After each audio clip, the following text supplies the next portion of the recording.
My name is Evelyn, and I am 31 years old. What should have been the happiest day of my life turned into a painful reminder that I would never be good enough for my family. While I stood in my wedding dress ready to marry the love of my life, Max, my phone pinged with a text from my mother. This is a trivial event for someone at the bottom like you. Meanwhile, my successful brother Aaron and his perfect wife vacationed in Hawaii with my parents. The emptiness of those reserved seats stung more than any criticism they had ever thrown my way. If you are watching this from somewhere around the world, drop your location in the comments below and hit that subscribe button for more real-life stories that might just help you feel less alone in your own family struggles. Growing up in suburban Chicago, I learned early that achievement was the only language my family understood. My mother Diana was a high-powered corporate lawyer, while my father Richard was a renowned surgeon. They lived and breathed success, and they expected nothing less from their children. My brother Aaron seemed perfectly designed to fulfill their expectations. He was the golden child excelling in everything from academics to athletics. By the time he graduated high school, his trophy case required its own room, and his acceptance letters from Ivy League universities plastered our refrigerator for months.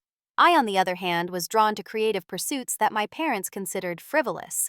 When I brought home an award for a short story competition in 7th grade, my mother glanced at it and said, "That is nice, Evelyn, but this will not pay the bills." She then immediately turned to Aaron and asked about his science fair project, which apparently had the potential to change lives. Our home was beautiful but cold, filled with expensive furniture that we were not allowed to sit on and artwork that we were forbidden to touch. Success was measured in square footage and brand names. My mother controlled every aspect of my appearance, from my hairstyle to my clothing choices. I remember crying when she forced me to cut my long hair into a bob in 8th grade because she thought it looked more professional. When I protested, she simply said, "Evelyn, appearance matters in this world. No one will take you seriously looking like that." Family dinners were exercises in psychological warfare. My father would interrogate us about our accomplishments, while my mother critiqued everything from our table manners to our articulation. Aaron always had impressive news to share, like winning another academic competition or being scouted for the varsity team.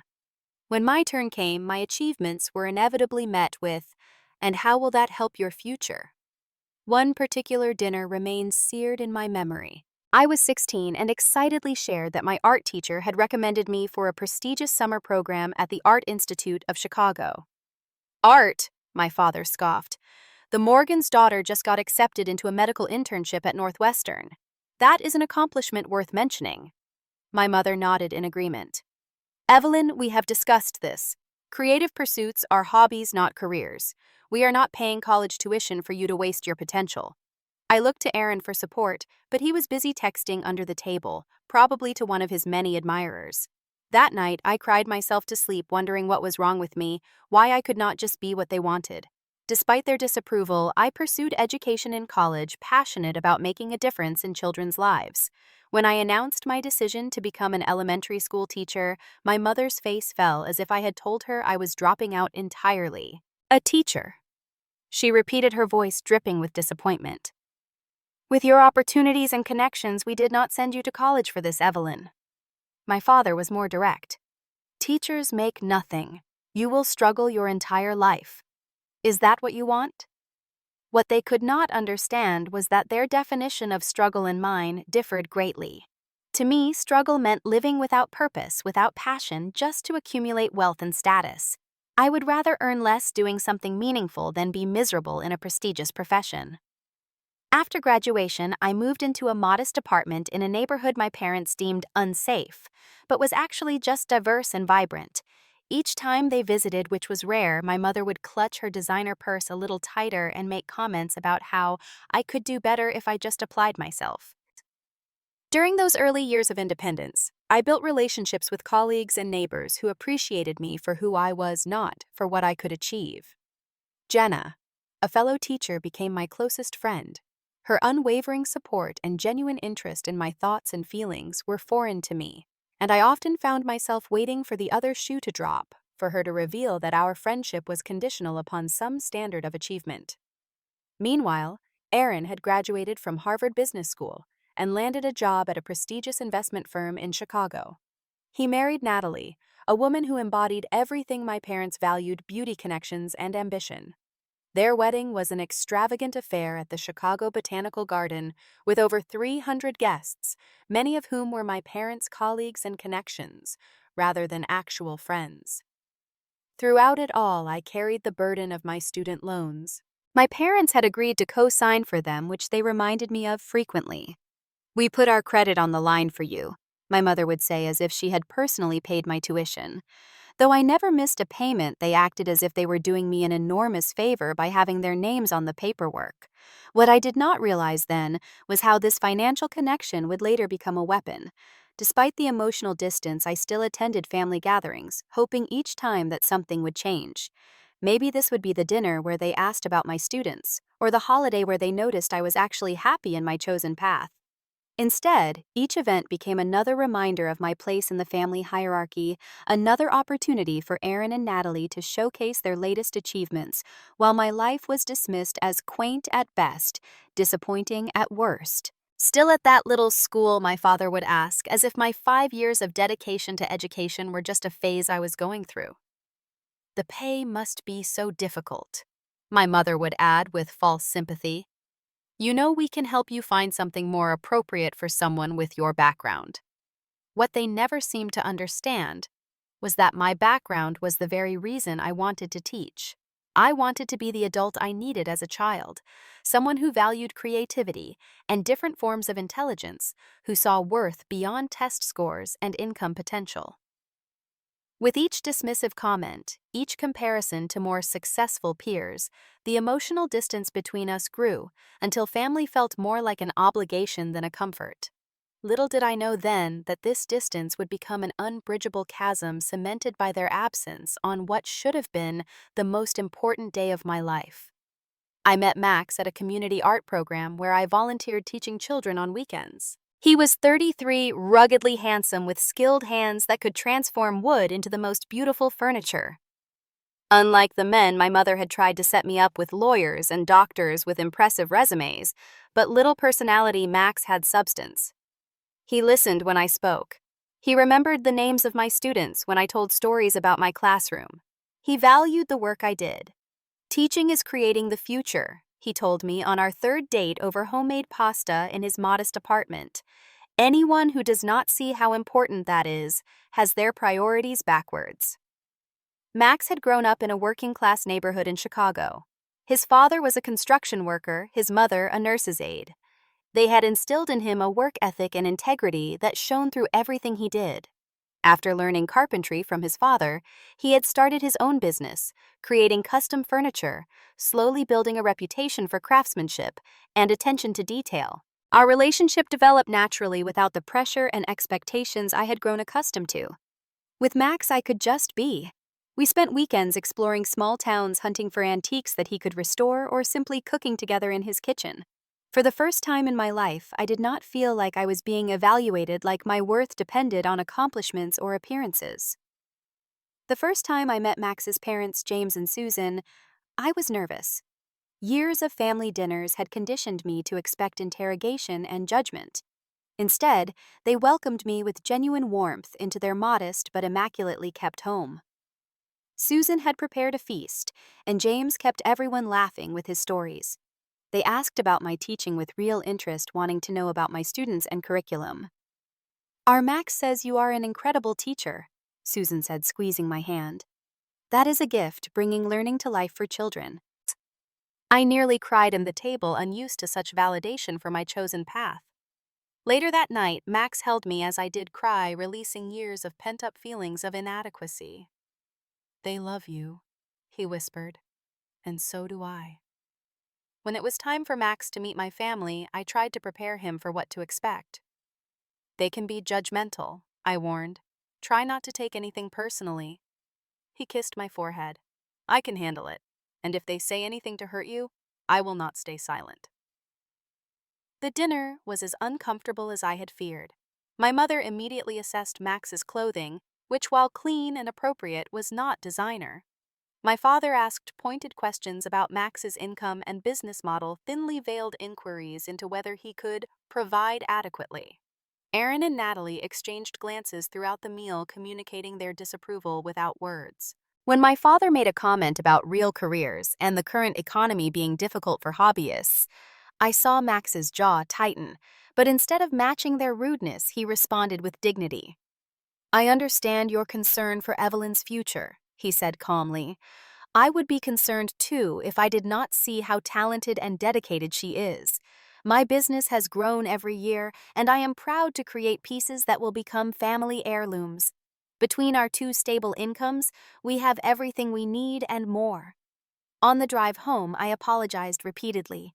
Max simply took my hand and said, "You have nothing to apologize for. You did not create their values." He paused before adding, "And Evelyn, you deserve so much better than how they treat you." 6 months into our relationship, Max and I decided to buy a house together. We found a small fixer-upper with good bones in a diverse neighborhood similar to mine. With Max's skills, we could gradually renovate it, making it truly ours. When I told my family about our purchase, my mother's first question was about the zip code, while my father immediately calculated the square footage in his head and pronounced it barely enough for a starter home. "It is a crack house neighborhood," Diana declared after looking up the address. "Evelyn, we raised you for better than this. What will people think?" "They will think I am happy," I replied, surprising myself with my firmness. Which I am. Over the next year, Max and I poured our hearts into that house. We stripped old wallpaper, refinished hardwood floors, hidden under carpet, and planted a garden. Every weekend spent painting or repairing alongside Max felt more meaningful than all the country club memberships and luxury vacations my parents valued. During this time, Diana's comments about Max became increasingly pointed. "He seems nice enough," she would say, "for someone without a proper education." Or, "It is sweet that he makes furniture. Some people enjoy working with their hands when they are not suited for intellectual pursuits."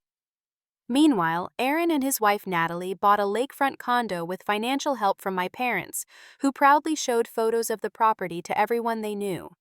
The disparity in treatment was nothing new, but it stung nonetheless. Despite the ongoing tension with my family, my relationship with Max flourished. We built a life based on mutual respect and genuine connection.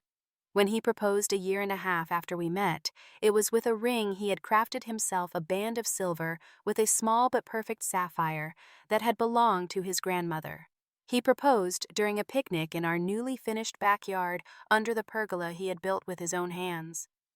"Evelyn," he said, his voice steady but vulnerable, "I never thought I would find someone who sees the world the way you do, who values what matters and dismisses what does not. Will you marry me and continue building this life together?" I said yes without hesitation, tears streaming down my face. For once, they were tears of joy, not pain. That night, as we called our friends and his family with the news, I felt a shadow of sadness knowing that my own family's reaction would likely taint this happiness. I was right, but I could never have predicted just how painful their response would ultimately be.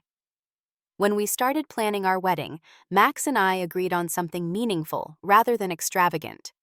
We chose a restored historical building with exposed brick walls and tall windows that flooded the space with natural light. The venue had character and history perfectly aligning with our values. "It will be intimate," I told my mother over the phone, trying to generate some enthusiasm. "About 70 people, just those closest to us." There was a pause on the line. 70, Evelyn, that is hardly a proper wedding. The Johnson's daughter had 300 guests at the Drake Hotel. Have you considered the country club? We are members after all." "Mom, this venue suits us. It is beautiful and meaningful." "Meaningful does not photograph well," she replied. "And who exactly are these 70 people? Not your father's colleagues, I presume?" The guest list became another point of contention. Diana could not understand why I would invite "those people," as she called my diverse group of friends and colleagues. "What will Dr. and Mrs. Worthington think sitting next to your friend with the, what do you call them, dreadlocks? They will think I have friends who love me," I answered, growing increasingly confident in standing up for myself and my choices. 3 months before the wedding, my mother requested an emergency lunch. I arrived at her favorite upscale restaurant to find not just Diana, but also my father, Aaron, and Natalie waiting.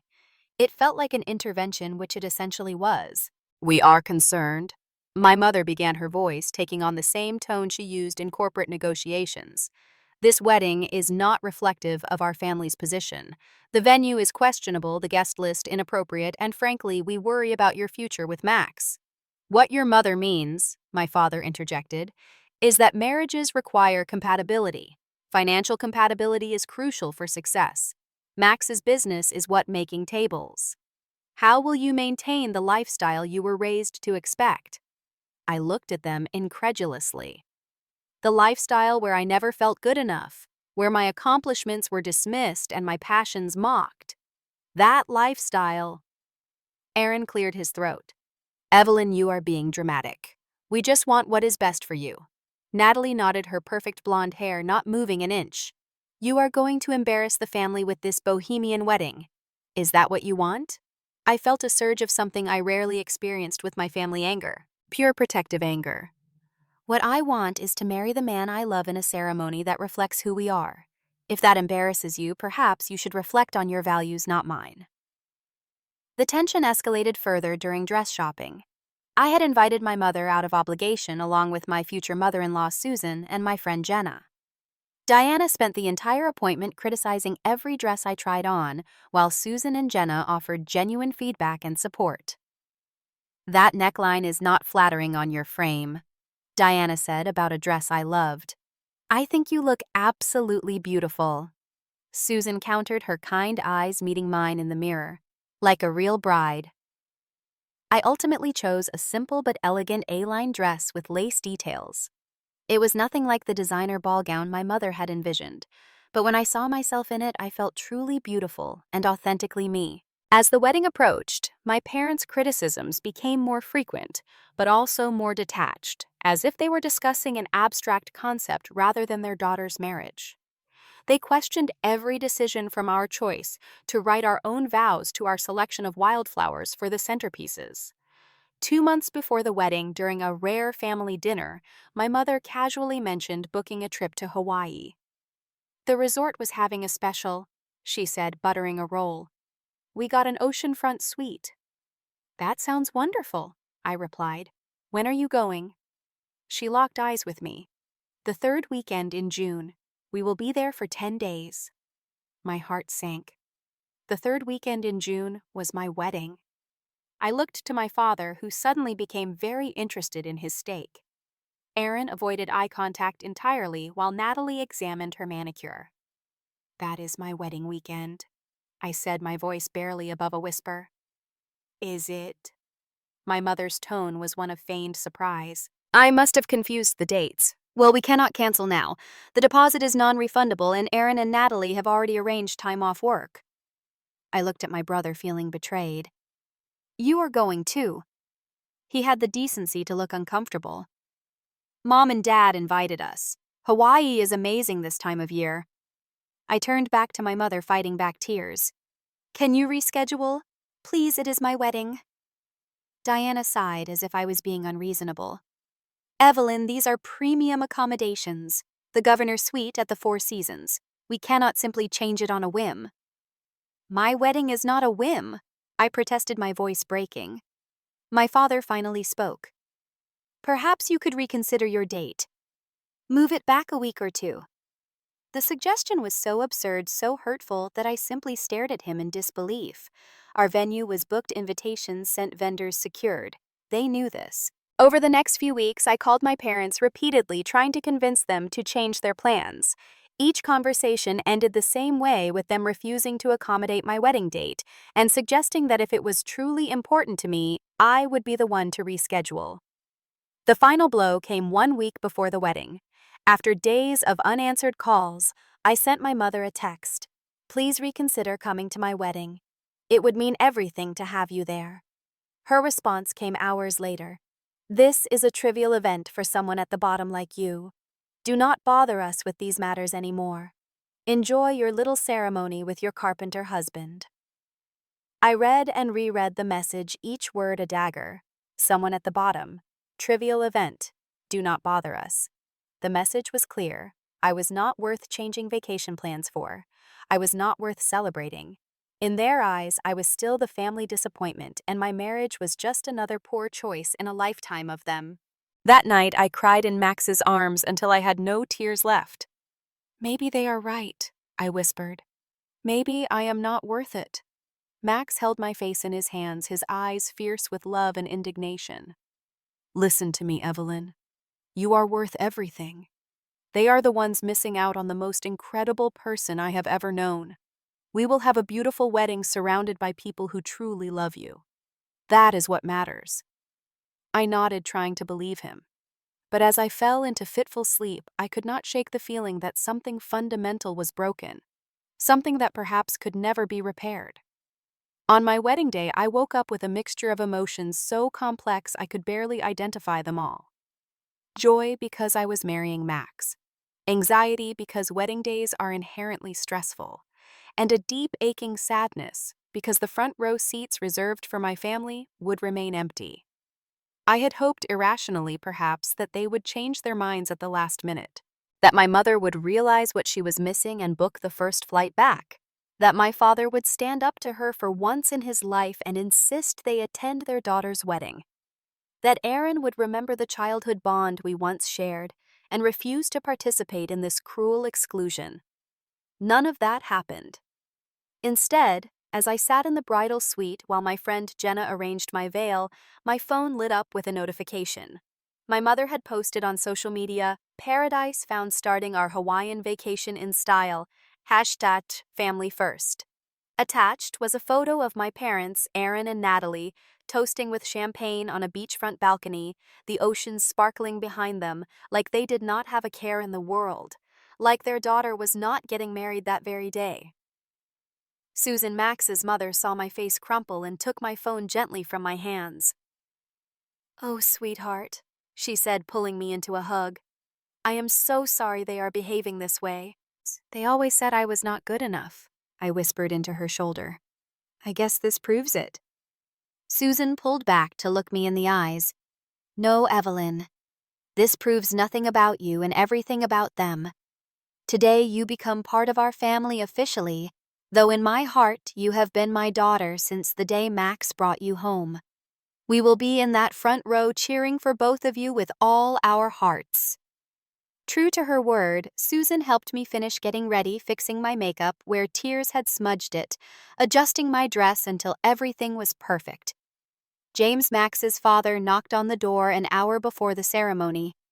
"I know I am not your father," he said hesitantly, "but I would be honored to walk you down the aisle if you will have me." Fresh tears sprang to my eyes, but this time they were not entirely sad. "I would love that, James. Thank you." The ceremony was beautiful in its simplicity and authenticity. The historic building glowed with warm light as I walked down the aisle on James's arm. Max waited at the altar, his eyes filling with tears when he saw me. Our friends and his family filled the seats, their faces radiating love and support. But I could not help noticing the empty chairs in the front row, the space where my blood relatives should have been. Throughout the ceremony, I found my eyes drawn to those vacant seats, each one representing a person who should have cared enough to be there. We exchanged vows we had written ourselves. Max promised to be my advocate, my partner, and my home.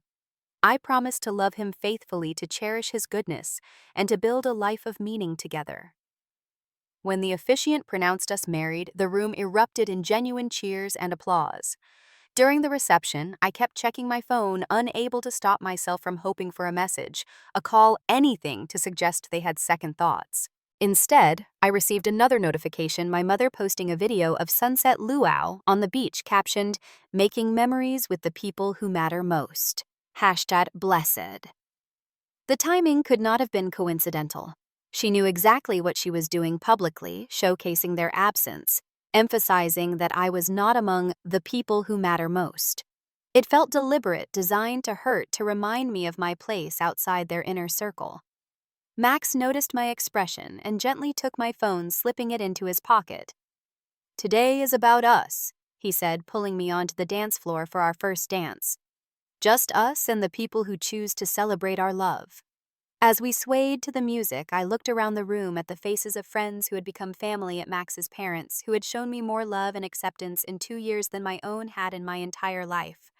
I rested my head on Max's shoulder and made a decision I would not let their absence define this day. I would not give them that power.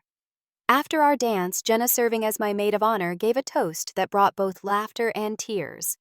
"I have known Evelyn for 5 years," she said, raising her glass, "and I have watched her grow from someone who apologized for her existence to a woman who stands firmly in her worth. Max, thank you for seeing what we all see in her. Evelyn, thank you for showing us what courage looks like." The party continued late into the night. We danced, we ate, we celebrated with the people who had chosen to be there. By the end of the evening, those empty chairs no longer seemed to matter quite as much. We were surrounded by love, genuine love that asked for nothing in return. As Max and I left the reception under a shower of flower petals, I felt a strange mixture of grief and freedom. Something had been lost, yes, but something precious had been gained: the knowledge that family is not always blood, that love is not always where you are told to find it. We spent our honeymoon at a small cabin in Michigan. Nothing like the luxurious Hawaiian resort my family was enjoying, but perfect in its simplicity and peace. For 1 week, I managed to push thoughts of my family aside, focusing instead on the beginning of this new chapter with Max. It was only when we returned tanned and relaxed to begin our married life that the reality of my family's decision truly sank in. They had chosen a vacation over my wedding. They had made their priorities crystal clear. And no matter how much I tried to rationalize it or understand it, there was no interpretation that did not leave me feeling worthless in their eyes. Our first month of marriage was a mix of newlywed bliss and lingering sadness. Max and I settled into a comfortable routine in our renovated home, enjoying simple pleasures like Sunday morning coffee in the garden and evenings spent planning future projects. Meanwhile, my social media feed became a minefield of family vacation photos. My mother seemed to be posting more than usual, an endless stream of Hawaiian sunsets, expensive restaurant meals, and family bonding moments. Each post was another reminder of their absence at our wedding, another twist of the knife. After seeing a particularly pointed post captioned, "Nothing more important than family time," I finally took the step of muting their accounts. Max agreed it was the healthiest choice given the circumstances. "You do not need constant reminders of their cruelty," he said as we prepared dinner together. "Sometimes distance is necessary for healing." I nodded, chopping vegetables with perhaps more force than necessary. "I just do not understand how they could do this. Who misses their daughter's wedding for a vacation?"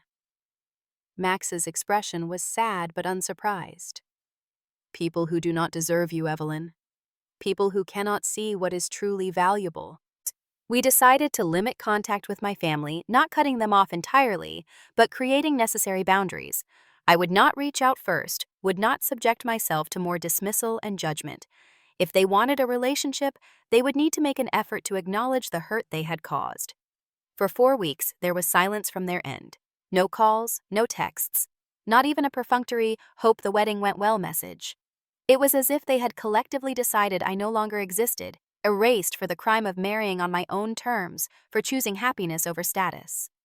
Then, exactly 1 month after our wedding, my phone rang with my mother's number. My heart jumped traitorously, hope flickering despite everything. Maybe this was the apology, the acknowledgement, the beginning of healing. "Evelyn." My mother's voice was crisp, businesslike. "We need to discuss a financial matter." "No, hello, no, how are you? Certainly, no congratulations on your marriage." Just straight to business, as if we had spoken yesterday, as if nothing had happened. "What financial matter?" I asked, fighting to keep my voice steady. "The loan payments have not been made. We received a notification from the bank."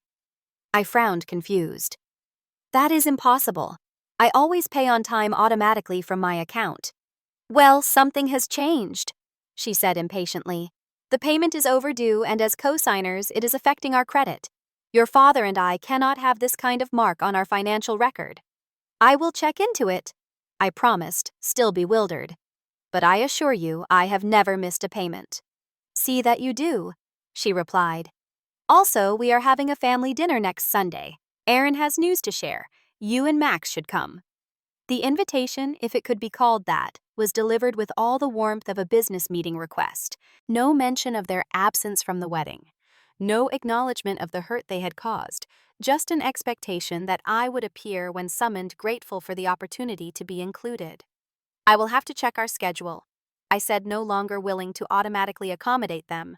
Evelyn, my mother's voice took on an edge. This is important family time. Aaron and Natalie rarely have availability. Make it work. After hanging up, I immediately called the student loan company. What I discovered left me cold. My parents had been the ones making the payments, not me. They had set up the arrangement when I first graduated, insisting it would be easier that way. Each month, I had transferred money to what I thought was an automatic payment account, but was actually my parents' account. They had been making the payments in their name, solidifying their control. And now, without warning, they had stopped making those payments, creating an overdue notice that would impact my credit as well as theirs. The timing could not be coincidental, coming exactly 1 month after the wedding they had boycotted. When Max came home, I explained what had happened. His face darkened with anger. "They are using your financial situation as leverage," he said, "creating a problem and then swooping in to discuss it, using it as an excuse to contact you without addressing the real issue." I nodded, seeing the manipulation clearly now. "And inviting us to dinner to celebrate Aaron's news, whatever that is, without a word about missing our wedding." Max took my hands in his. "You do not have to go, Evelyn. We can take over the loan payments, directly contact the company, and remove them as co-signers if possible. You do not owe them your presence." That night, as I lay awake considering my options, my phone pinged with a text from my father. "Your mother tells me there is an issue with the loan. Family helps family in crisis.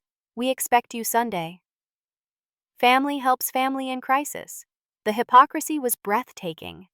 Where was that family obligation when it came to attending their daughter's wedding? The next morning, Diana called again. "Have you resolved the payment issue?" she demanded without preamble. "I am working on it," I replied. "I will be taking over the payments directly from now on." "That is not how we arranged things, Evelyn. There is a system in place." "A system you disrupted without telling me," I pointed out. "Why did you stop making the payments, Mom?" She paused, then said dismissively, "We have had some cash flow adjustments. Your father made some investments that have not yet matured. We assumed you would understand temporary financial reorganization." Something in her tone made me suspicious. "Is there something going on with your finances that I should know about?" "That is not your concern," she snapped, but too quickly. "Just make sure the payment gets made, and confirm you will be at dinner Sunday. Aaron has exciting news." After this conversation, I called my brother directly, something I rarely did. Aaron answered on the 4th ring, sounding distracted. "Evelyn, what is it? I am in a meeting."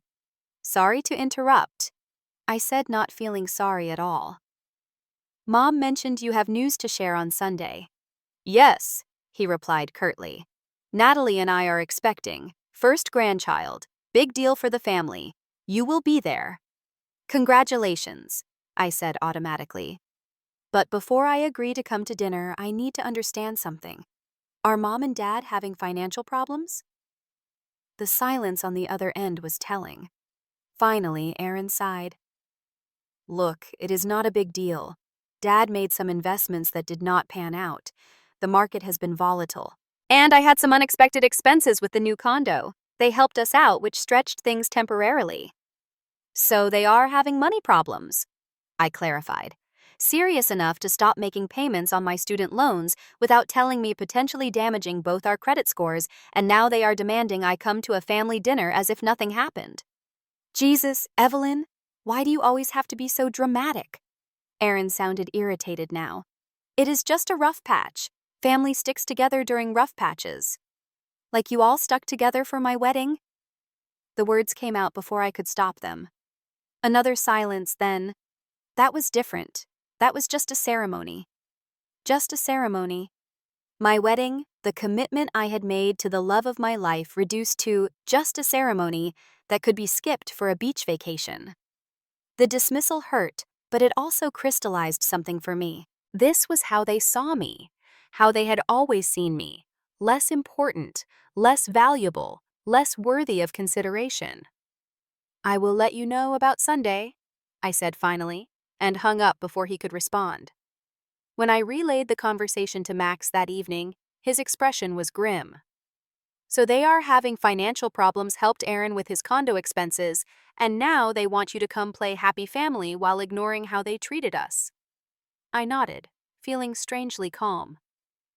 "They expect me to help them with their loan issue too, I am sure of it. That is why they suddenly want to see us." Max squeezed my hand.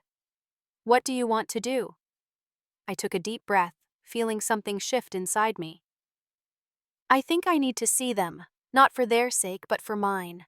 I need to say things I have never said." "Then I will be right beside you," Max promised, "every step of the way." We arrived at my parents' house on Sunday evening, the familiar colonial-style home looking exactly as it always had, perfect, imposing, cold. Max squeezed my hand reassuringly as we walked up the manicured path to the front door. Diana opened the door, her smile tight and practiced. "Evelyn Maxwell, you are late." No greeting, no warmth, just criticism.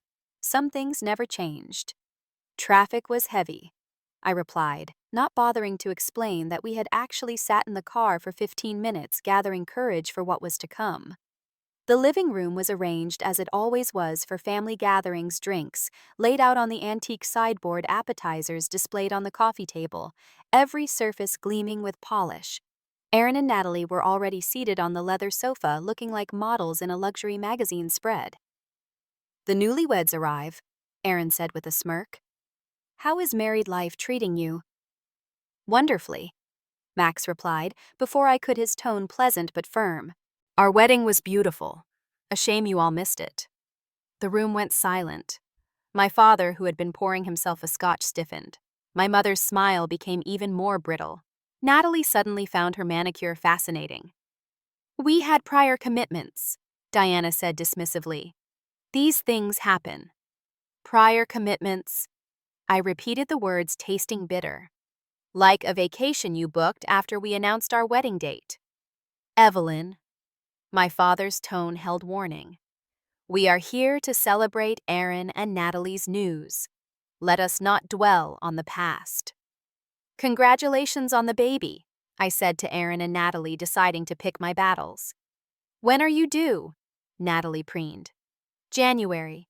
We are having a boy, the first grandson to carry on the family name." My mother beamed in a way she never had for any of my accomplishments. "We are already preparing the nursery at our house for when we babysit. The interior designer is coming next week." The conversation continued in this vein through drinks and into dinner. Aaron's promotion at work, Natalie's plans for a luxury nursery, my parents' excitement about becoming grandparents. Not once did anyone ask about my wedding, my honeymoon, or my life with Max. It was during dessert that my father finally brought up the real reason for our invitation. "Evelyn, about that loan situation. We need to discuss a solution." I set down my fork. "What solution did you have in mind?" "Well," he glanced at my mother, "we have had some temporary setbacks with investments. Market volatility, you understand, and with the expenses of helping Aaron and Natalie with their condo plus the nursery preparations now." "What your father is saying," Diana interjected, "is that we need you to take over the loan payments immediately and cover the missed payment as well. And given our current situation, we were hoping you might be able to help with a small bridge loan until Richard's investments mature." I stared at them, hardly believing what I was hearing. "Let me understand this. You missed my wedding for a luxury vacation in Hawaii, have not spoken to me for a month, and now you want me to not only take over the student loan payments, but also lend you money." "Family helps family," my father said stiffly. "You and Max both work. Your lifestyle is modest. Surely you have savings." Aaron nodded. "It is not a big ask, Evelyn. We would do the same for you." "Would you?" I asked, feeling a strange calm descend. "When have you ever put my needs first? When have you ever supported my choices or celebrated my happiness?" "Now you are being dramatic again," my mother sighed. "Always so sensitive." "I am not being dramatic," I replied, my voice steady. I am stating facts. You missed my wedding for a vacation. You stopped making loan payments without telling me, risking my credit score. And now you expect me to bail you out financially while you criticize my home, my career, and my husband. We gave you everything. My father's voice rose. The best schools opportunities most people can only dream of. And what did you do with it? Became a teacher marrying a carpenter. You have always been a disappointment, Evelyn. But you can finally be useful in this family crisis. The words hung in the air, raw and honest in a way our family rarely was. Finally, the truth spoken aloud.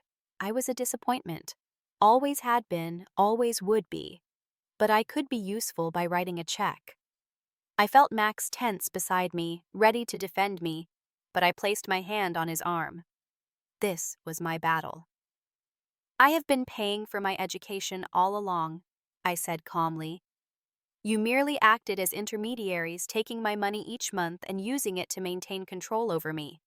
That ends today. I stood up feeling strangely light.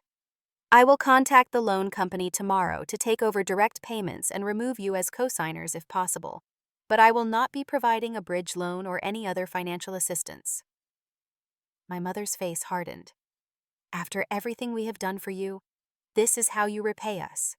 Repay you for what? I asked genuinely. For missing my wedding?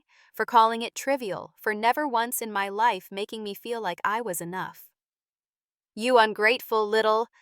Diana started, but I cut her off. Do not contact me about trivial matters, I said, echoing her cruel text from our wedding day. After all, I am just someone at the bottom. The shock on her face was almost worth the years of pain. She had not expected me to throw her words back at her, had perhaps not even remembered writing them so casually, had she dismissed one of the most important days of my life. You do not mean that. My father said, his voice uncertain for the first time. We are your family. Family shows up, Max said quietly. Family celebrates milestones. Family supports choices, even when they are different from what you would choose. You have done none of those things. Aaron stood up, his face flushed with anger. This is ridiculous. You are throwing away your family over hurt feelings about a wedding. Grow up, Evelyn. I looked at my brother, really looked at him, and saw not the golden child I had envied, but a man trapped in our parents' expectations, a prison I had finally escaped. This is not about hurt feelings, Aaron. This is about respect, something I have never received from any of you. Natalie smirked. Maybe if you had made better choices, you would have earned that respect. I turned to her, tired of her constant barbs. Respect is not earned by conforming to someone else's vision. It is given freely because of the inherent worth of a person, something this family has never understood. I turned back to my parents. I will handle the loan situation, but I will not be your financial safety net, and until you can acknowledge how deeply you hurt me and offer a genuine apology, I think it is best we do not see each other. You cannot be serious. My mother's voice was incredulous. Cutting off your family over something so trivial. There was that word again, trivial. The dismissal of my feelings, my experiences, my life as unimportant. I am not cutting you off, I clarified. I am setting boundaries.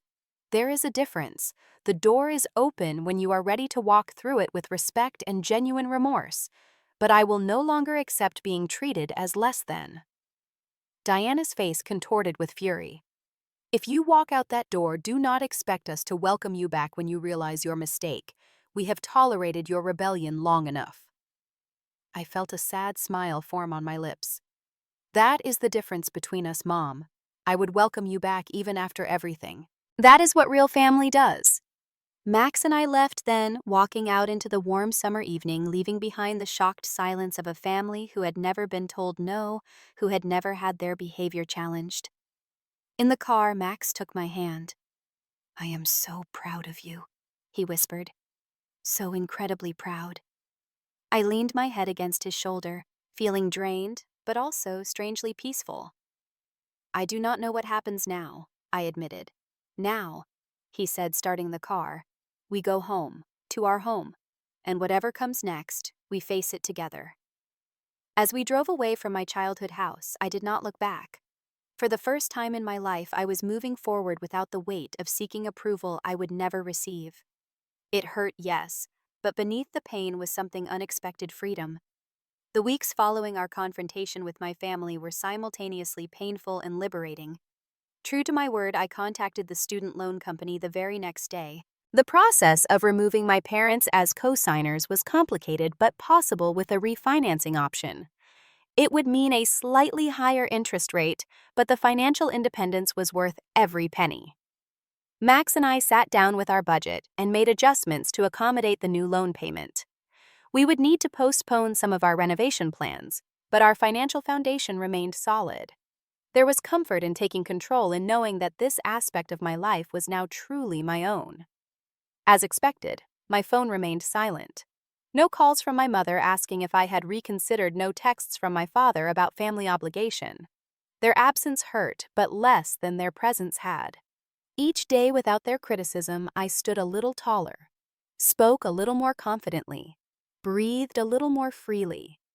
Instead of focusing on what I had lost, I poured my energy into strengthening the relationships that nourished me. Weekly Sunday dinners with James and Susan became a cherished tradition. Unlike the tense performative meals of my childhood, these gatherings were filled with genuine conversation, laughter, and occasional good-natured disagreements where everyone's opinion was respected. "You seem different," Jenna remarked over coffee one Saturday morning. "More at peace somehow." I considered this. "I think I finally accepted that I cannot make them love me the way I need to be loved. And that is not my failure, it is theirs." My professional life flourished as well. Without the constant voice in my head questioning my career choice, I threw myself into teaching with renewed passion. I developed an innovative literacy program that gained recognition within our district, mentoring struggling students who reminded me of myself, children who needed someone to see their unique potential. There were still difficult moments, of course. Holidays loomed with their traditions and expectations. Thanksgiving approached, the first since our estrangement, bringing with it a complex mix of emotions. Part of me still yearned for reconciliation for my family, to suddenly realize what they had done and make amends. The realistic part knew this was unlikely. "We should host Thanksgiving," Max suggested one evening as we worked side by side in our kitchen. "Invite friends, my parents, anyone who needs a place to go. Create new traditions." The idea was both terrifying and exhilarating. Thanksgiving in my family had always been my mother's domain, a carefully orchestrated event designed to impress rather than comfort. Could I create something different, something genuine? "I would like that," I said, surprising myself with how much I meant it. As I began planning our first hosted holiday, a letter arrived in the mail, hand-addressed in unfamiliar handwriting. Inside was a card from my cousin Sophia, my father's brother's daughter. We had been close as children, but had drifted apart as adults, partly due to geographical distance, partly due to my isolation within the family. "Dear Evelyn," she wrote, "I heard about what happened with your wedding and wanted you to know how sorry I am that the family treated you that way. I wanted to attend but was told by Aunt Diana that you had requested immediate family only.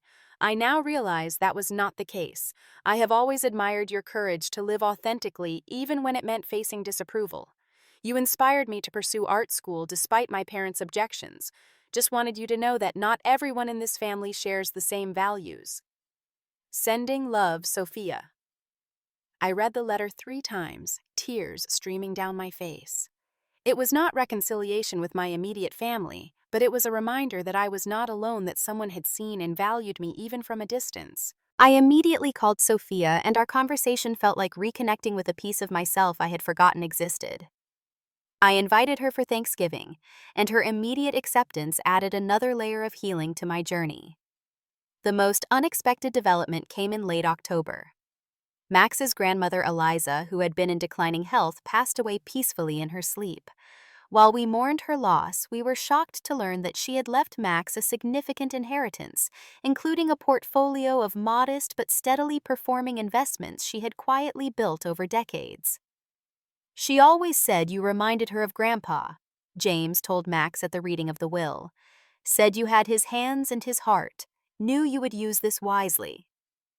The inheritance was not a fortune by my parents' standards, but it was enough to pay off our mortgage, complete our home renovations, and establish a comfortable emergency fund. Most importantly, it meant complete financial independence, freedom from any potential leverage my family might hold over us in the future. As November arrived, bringing with it crisp air and falling leaves, I received a text from my mother. My heart raced as I opened it, wondering if perhaps time had softened her stance, if this might be the beginning of healing. Aaron and Natalie's baby shower is December 12th, the message read. Family is expected to attend and contribute. Let me know what you will be bringing. Gifts from their registry, only minimum $500 value. No greeting, no acknowledgement of our last interaction, no apology, just another demand, another expectation, as if nothing had changed. I showed the message to Max, who shook his head in disbelief. After everything, this is their attempt at reconnection. A demand for an expensive gift. I composed and deleted several responses before settling on a simple truth. I will not be attending an event where I am valued only for what I can contribute financially. If you would like to rebuild our relationship, it needs to start with acknowledging the hurt caused and a genuine desire for change. I wish Aaron and Natalie all the best with their baby. My mother's response came almost immediately. Your selfishness continues to disappoint us. Family obligations are not optional. I did not reply. There was nothing more to say. Our Thanksgiving was everything I had hoped for and more. Our small home was filled to bursting with friends, Max's family, my cousin Sophia, and several colleagues who had nowhere else to go. We ate at mismatched tables, pushed together in our living room, used plates that did not coordinate, and served food buffet style instead of with formal place settings. It was loud, sometimes chaotic, and absolutely perfect. People talked over each other, debated politics with respect, if not agreement, and shared personal stories without fear of judgment. Looking around at the diverse group of people who had chosen to spend their holiday with us, I felt a profound sense of gratitude and belonging. This is what family should feel like, I whispered to Max as we stood in the kitchen stealing a moment alone. He kissed my forehead. This is what family does feel like when it is built on love instead of obligation. As the year drew to a close, we celebrated our first anniversary with a simple weekend getaway to the same cabin where we had honeymooned. Sitting by the fire, reflecting on the tumultuous year behind us, I realized how much I had grown. I keep waiting to stop missing them, I admitted to Max. Is that strange, to miss people who treated me so poorly? He shook his head. You are mourning the family you deserved, not necessarily the one you had. That is completely natural. His insight struck me as profoundly true. I was grieving what should have been the unconditional love and support every child deserves from their parents. But I was also grateful for what was a marriage based on mutual respect, friendships that nurtured rather than diminished me, and a growing sense of self-worth that no longer depended on external validation. On our last morning at the cabin, I woke early and slipped outside to watch the sunrise over the lake. As pink and gold light spilled across the water, I placed a hand on my stomach, still flat, but harboring our secret, a tiny life we had confirmed just days before. This child would never know the pain of conditional love. This child would be celebrated for their uniqueness, not criticized for failing to conform. This child would understand that their worth was inherent, not earned through achievements or compliance. Max joined me on the porch, wrapping his arms around me from behind. What are you thinking about? He asked softly. The future. I replied, leaning back against him. Our future. Are you going to tell them? He asked, knowing I understood he meant my family. I considered this. Not yet. Maybe someday if things change. But for now, this joy belongs to us and the people who have earned the right to share in it. He nodded, resting his chin on top of my head. Whatever you decide, whenever you decide it, I am with you. Always. As we packed to return home, I reflected on the journey that had brought me here. The path had been painful, filled with difficult choices and heartbreaking realizations. But it had led to authenticity, to self-respect, to love without conditions or expectations. My family had skipped my wedding, calling it a trivial event for someone at the bottom. They had shown me in the clearest possible terms where I stood in their hierarchy of values. And in doing so, they had inadvertently given me the push I needed to claim my own worth, to define family on my own terms. Sometimes the most profound gift comes disguised as rejection. Sometimes you have to lose what you thought you wanted to find what you truly need. And sometimes the family you create matters far more than the family you were born into. Looking back now, I would not change a thing. Every painful word, every absent chair, every dismissive text message had led me here, to freedom, to peace, to a life filled with genuine connection. That was worth more than all the approval in the world. Have you ever had to create boundaries with family members who could not see your worth? The hardest lesson I learned was that sometimes loving yourself means walking away from those who cannot love you properly. Finding my voice and standing firm in my truth was terrifying, but ultimately liberating. If my story resonated with you today, please share your thoughts in the comments below. Your experiences might help someone else who is struggling with similar family dynamics.